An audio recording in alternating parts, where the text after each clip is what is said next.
Bonjour à tous. Vous avez été plusieurs à me demander de faire une vidéo sur le camping-car versus VS fourgon van aménagé. Et donc voilà, je fais la vidéo sur ça pour comparer les deux, sachant que j'ai fait plusieurs années de vie en van, en fourgon. Et là maintenant je suis depuis quelques mois en camping-car et donc parler de ces différences, des plus et des moins des deux côtés.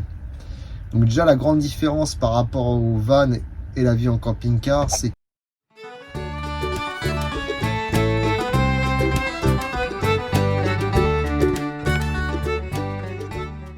le confort. Voilà, le confort, l'espace, la facilité. D'un côté la facilité parce que la douche est chaude tout le temps, il y a un chauffage central au gaz au cas où on n'a pas envie de s'embêter. Voilà, là j'ai pu m'installer un poêle à bois. Enfin voilà, chose que je n'aurais pas pu.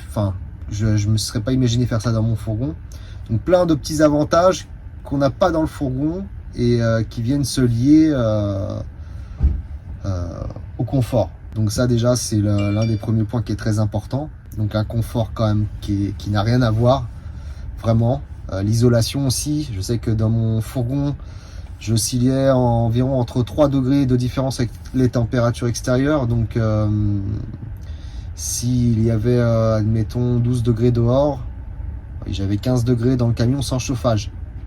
Or là, si j'ai 12 degrés, s'il y a 12 degrés dehors, j'ai environ 20 degrés dans le camping-car sans chauffage. Ça, c'est assez énorme quand même au niveau de l'isolation. La vue panoramique, l'éclairage, ça c'est franchement, c'est top. Là, j'ai vraiment une vue panoramique sur les côtés, devant. Ça c'est quand même rien à voir avec le fourgon, parce que le fourgon j'ai avec ma porte latérale et mes deux vitres derrière.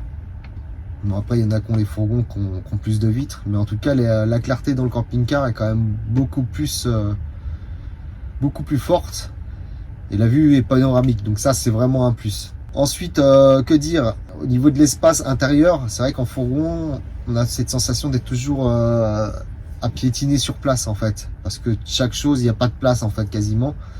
Donc on est vraiment dans un endroit exigu et il faut vraiment s'organiser vraiment beaucoup pour que toute chose ait une place et que ce soit pas trop le bazar en fait. Alors que là, il y a de quoi rester sobre, il y a assez de rangement pour que ça reste sobre et ça c'est quand même important, que ce soit pas trop le bazar, qu'il y ait de la déco quand même, mais j'arrive à trouver des rangements pour tout à peu près. Là par exemple toutes mes cales sont blindées, vu que je me chauffe au bois, là par contre j'ai mes petits morceaux de bois que je mets devant. Donc ça je vais peut-être trouver une solution, je vais voir. Peut-être ajouter un petit coffre pour le bois, je sais pas. Quoi d'autre? La consommation quand même, là c'est un point pour le fourgon, parce que le camping-car, là je consomme actuellement 12 litres au 100, même en faisant attention en fait. Donc c'est assez conséquent, alors que j'arrivais à descendre à 7 litres avec mon fourgon. Il y a quand même une grande différence et on sait qu'avec le prix du gasoil, bah voilà, ça coûte cher au plein quoi. Ensuite niveau mécanique, d'ailleurs j'ai eu pas mal de soucis avec la mécanique ces derniers temps, mais c'est vrai que le camping-car, on sent que la mécanique est mise à rude épreuve, car c'est lourd et on sent que la mécanique n'est pas forcément adaptée au gabarit de ce poids quoi en fait. Donc ça tire sur la mécanique et ça fait peut-être casser des pièces plus rapidement ou user des pièces plus rapidement. Au niveau pour se garer, c'est vrai que c'est un peu plus facile avec un fourgon. Avec mon fourgon, je me garais à peu près partout.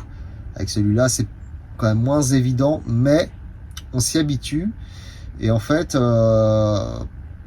j'arrive à me garer partout où je me garais avec mon fourgon. Parce que de toute manière, avec mon fourgon, je ne pouvais pas passer en dessous des barrières, donc j'étais déjà restreint. Et là, avec le camping-car, je suis aussi restreint, mais ça change pas. Sauf que je suis sujet aussi au panneau interdiction camping-car, alors qu'avec mon fourgon, je ne l'étais pas. J'arrivais à... Et puis la largeur du camping-car, c'est quand même un plus. Là, je sais pas exactement la largeur, mais il est au moins 20 à 40 cm plus large que le fourgon. Et ça se ressent sur la vie à bord, quoi. C'est vraiment un plus. Au niveau du gaz, la consommation, donc sur mon fourgon, j'avais avec ma plaque à gaz. Des fois, je mettais un peu les plaques pour chauffer rapidement le fourgon. Mais j'utilisais une petite bouteille, il me faisait plusieurs mois. Là, c'est vrai qu'une bouteille de 13 kg en propane, parce que je prends que du propane, une bouteille de 13 kg me fait environ un mois. Alors, je pensais au début que c'était 15 jours, parce que ça me paraissait court. Et en fait, je les ai notés pour voir sur la moyenne, sur plusieurs mois. Et en fait, c'est entre 28 et 30 jours, donc un mois d'usure pour la bouteille. En sachant que j'ai mon frigo Trimix dessus. J'ai mon chauffage, enfin mon ballon d'eau chaude dessus. Donc en fait, il me sert à chauffer ma douche, mon frigo et mes plaques à gaz. Voilà. Et donc un mois pour utiliser tout ça, je trouve que c'est quand même pas mal en fait. Donc ça me revient à 38 € par mois. Parce que je me chauffe aussi au bois et ça c'est important, ça me fait économiser beaucoup. Par rapport à l'inertie, d'ailleurs je voulais parler de ça. Par exemple, dans mon fourgon, je mettais le chauffage. À partir du moment où je coupais le chauffage, pourtant il était assez bien isolé, la température tombait très très vite. Ça, c'était un problème en fait, vraiment très vite. Quasiment aucune inertie, alors que là, avec le camping-car, je fais une petite flambée. Ça me fait monter le camping-car jusqu'à 24, 25 à peu près. Enfin, mais vraiment pas longtemps, hein, la flambée. Et ça met très très longtemps à redescendre, plusieurs heures, genre 3-4 heures. Avec des températures, là ça avoisine les 8-9 degrés en ce moment. Donc ça c'est très très agréable par rapport au fourgon. L'inertie qu'il y a et l'isolation qu'il y a dans le camping-car. Un inconvénient par rapport au fourgon, c'est le pouvoir de passage dans les chemins. Moi, je vois mon camping-car va vite patiner. Je me suis même déjà fait peur dans une montée. Bon, elle était vraiment abrupte. J'ai rarement vu une montée aussi pentue. Et d'ailleurs, je suis monté en première parce que je savais qu'en seconde, ça allait pas le faire. Je suis monté en première et tellement c'était pentu et la route glissante, pourtant j'étais lancé sur la route. Les roues ont commencé à patiner. Et là, j'ai eu un peu peur. Et heureusement, il y avait des petites contrepentes et j'ai réussi à monter quand même. Mais je suis moins serein dans les montées avec un camping-car. C'est quand même...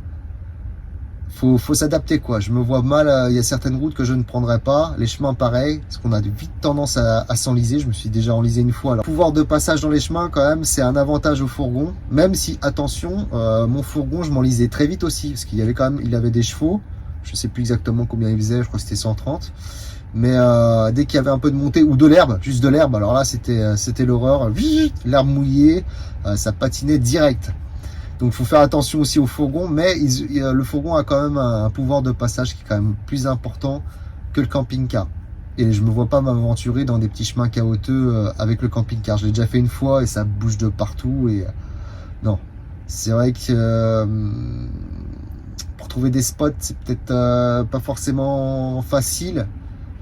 Pour des spots vraiment nature en camping-car. Après, moi je sais que j'ai acheté le camping-car plus pour travailler, aller dans des endroits un peu à droite, à gauche, découvrir des endroits. Je ne compte pas aller dans des endroits très retirés avec le camping-car. De toute manière, je n'irai pas.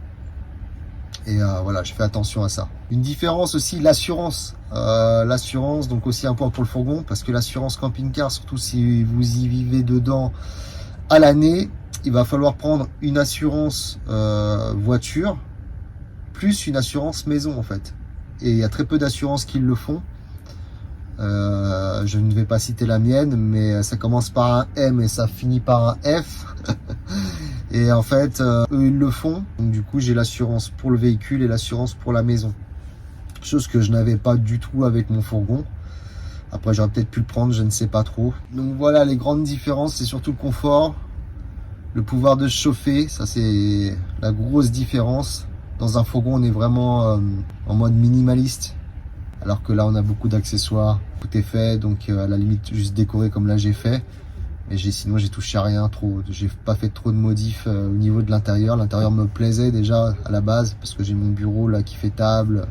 Je trouvais que cette configuration de camping-car m'allait très bien, donc je n'ai franchement rien modifié. Si une chose qui est importante, c'est que sur le camping-car, là j'ai 4 lanterneaux. Donc pour les panneaux solaires, on peut pas mettre de gros panneaux solaires comme j'avais avant, là, des 250 watts ou 500 watts 648 volts. Les gros comme ça, on peut pas les mettre, faut mettre plusieurs petits. Donc j'ai mis il y en avait un d'origine, j'en ai rajouté 2 autres et je vais certainement rajouter 2 petits carrés, plus encore un autre grand, enfin moyen, parce que les gros on peut pas les mettre. Donc ça, c'est à prendre en compte en fait. On peut mettre que des moyens et petits panneaux solaires. Ou alors faut condamner un lanterneau. Mais je ne compte pas le faire. Parce que là, par exemple, mon lanterneau central, je le trouve vraiment très bien et je me vois pas le modifier. Une autre différence par rapport au moteur, c'est qu'effectivement, on se traîne un peu plus sur la route. On peut pas conduire aussi rapidement qu'avec un fourgon. Avec mon fourgon, je conduisais vraiment comme une voiture. Là, non. Là, si vous prenez un ralentisseur un peu trop fort, tout bouge dedans. Et vous pouvez abîmer votre camping-car, ce qui m'est arrivé d'ailleurs. Donc au niveau de la route et de la conduite, ça change beaucoup. Une autre grande différence que j'adore dans le camping-car, et là c'est un point pour le camping-car, c'est les sièges pivotants. C'est vraiment des fauteuils. Et on se sent tellement confortable dedans, limite ça peut en devenir dangereux si on se repose trop. Mais ouais, vraiment, et cet espace, bon là c'est parce que c'est un intégral et je voulais un intégral pour ça, c'est parce que ça ressemble plus à un van, la forme de mon camping-car. Mais du coup, ça fait une cabine vraiment large, avec un tableau de bord immense. On a l'impression d'être dans un poids lourd. Et ça, je trouve ça très très agréable, quoi. Pour conduire, pour faire de la route, c'est au top. Entre le siège et cet espace, c'est vraiment très bien. Et l'isolation d'ailleurs, un intégral est sans doute mieux isolé qu'un profilé. Enfin, il paraît, parce que les profilés, il y a la partie carrosserie qui fait un pont thermique apparemment, où ils peuvent pas isoler comme ils veulent. Et l'intégrale, c'est de ce fait, vu que c'est une carrosserie intégrale, ils peuvent mieux l'isoler. Voilà. En tout cas, moi je trouve qu'il est vraiment bien isolé, vu la différence entre l'inertie et la différence de température avec dehors. 8 degrés, c'est pas rien. Donc voilà, plus coûteux au quotidien, mais beaucoup plus de confort. C'est un autre standing, on va dire. Après, on aime ou on n'aime pas. Je sais que j'aime bien et j'avais besoin de ça. Après 3 ou 4 ans de vie en van, en mode minimaliste, j'avais envie d'un peu plus de confort. Et là, je m'y sens vraiment bien. Je me vois bien 2 ans dedans, dans mon camping-car, en attendant l'achat de mon voilier. Je me sens beaucoup mieux dans mon camping-car qu'avant dans mon appart ou dans ma maison. Je dois y aller, je vous dis à bientôt pour une prochaine vidéo.